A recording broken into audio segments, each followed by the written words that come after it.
Some countries are so wealthy they inspire admiration. Others are so poor they evoke sympathy. But few places in the world embody all three elements: poverty, extravagance, and peculiarity, quite like Gambia.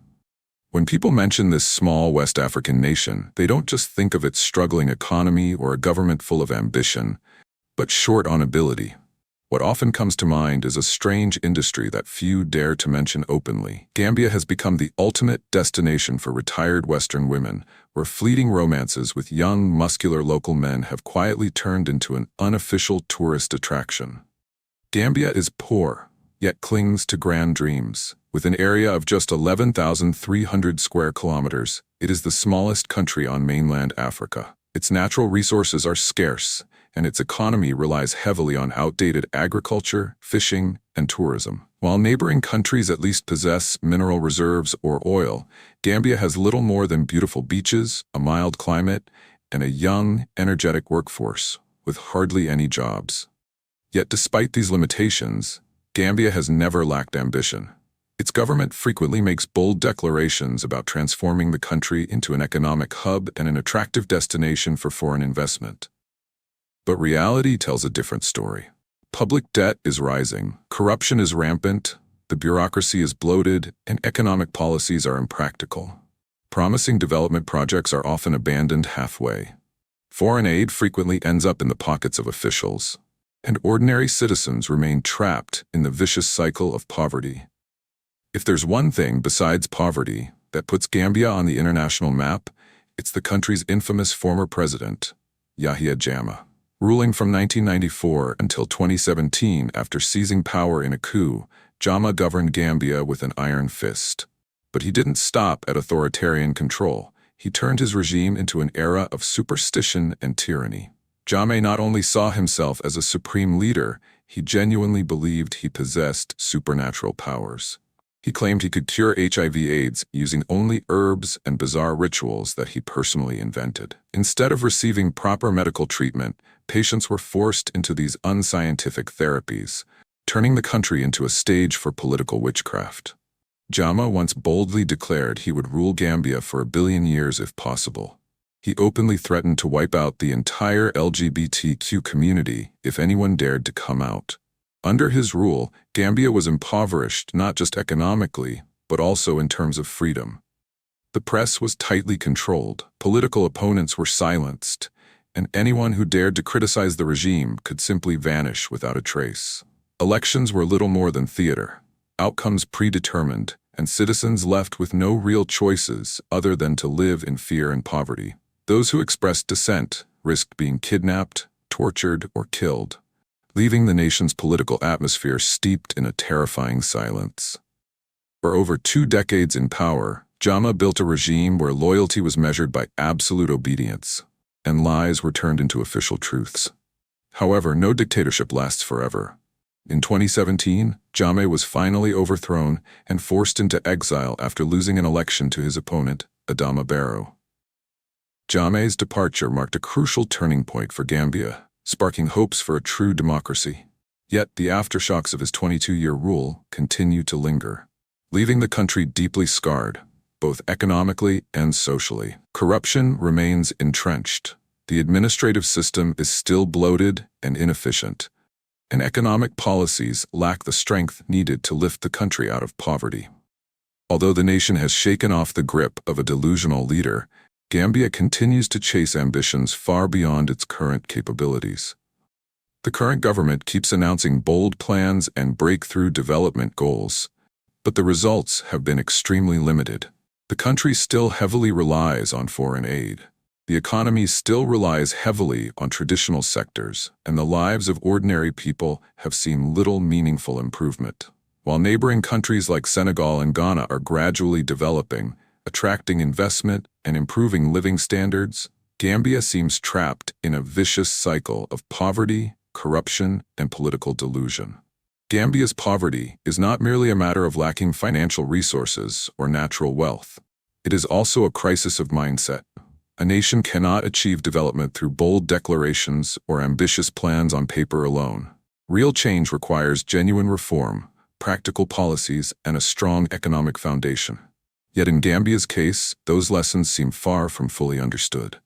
The country continues to chase after unrealistic projects, to nurture baseless dreams, and to place its trust in leaders who lack the vision and capability to lift the nation out of poverty. Gambia can change its fate, but doing so will require more than empty promises and far-fetched ambitions. It calls for a transparent political system, a grounded economic approach, and most importantly, a new mindset, one that abandons hope in the unattainable and embraces concrete, achievable strategies that deliver real results. Until that changes, Gambia will remain one of the poorest countries in the world, yet one that clings to grand, unrealistic dreams. A paradise for Europe's sugar mamas.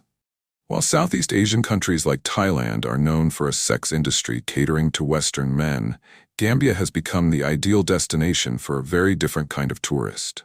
Older European women.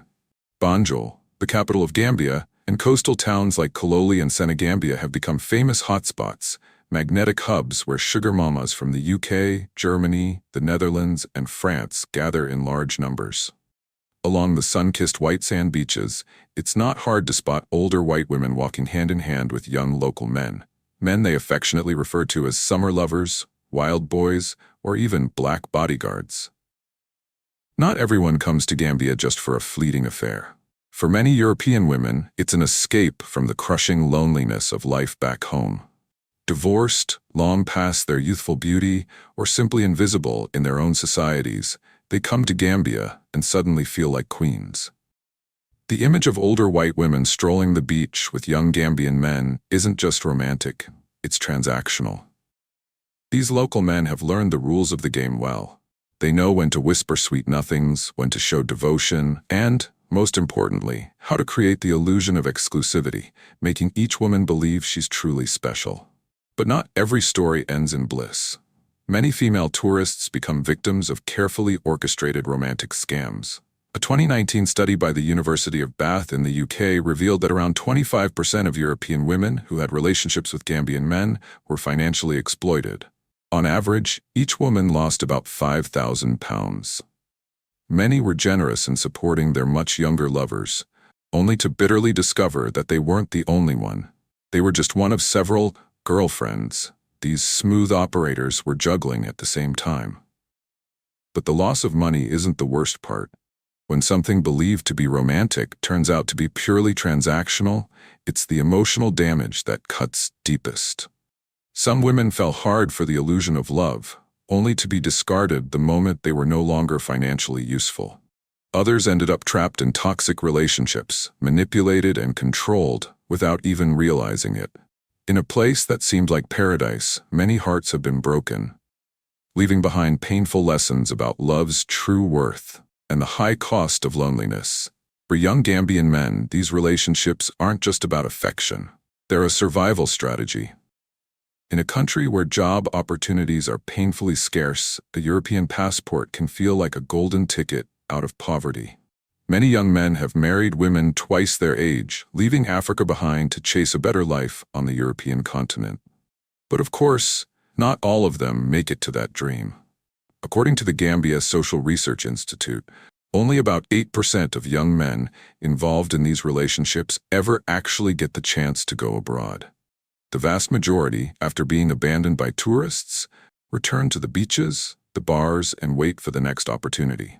But for Gambian men, whether the romance lasts a month or a year, every moment spent with a sugar mama is still considered a profitable investment. The rise of this romance tourism industry in Gambia has sparked fierce debate. Human rights organizations have raised concerns about the exploitation of poverty for sexual gain. While not illegal by law, these relationships often exist in a moral gray area rather than a legal one. There are also serious health concerns. According to the World Health Organization, the HIV infection rate in Gambia's tourist areas is 3 times higher than the national average.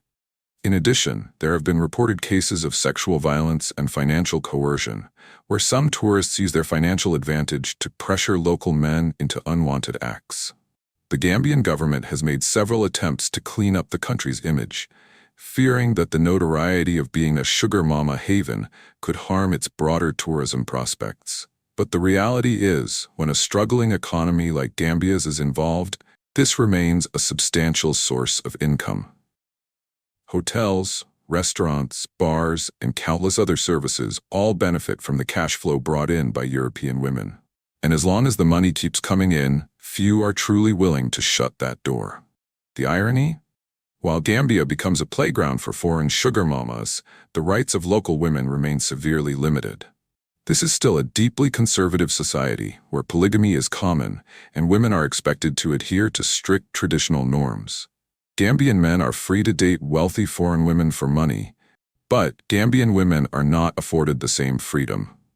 They remain bound by outdated expectations, even as they watch the men around them enjoy a liberal lifestyle with affluent foreigners. Do you think this country can truly change and develop in the future? Let's talk about it in the comments.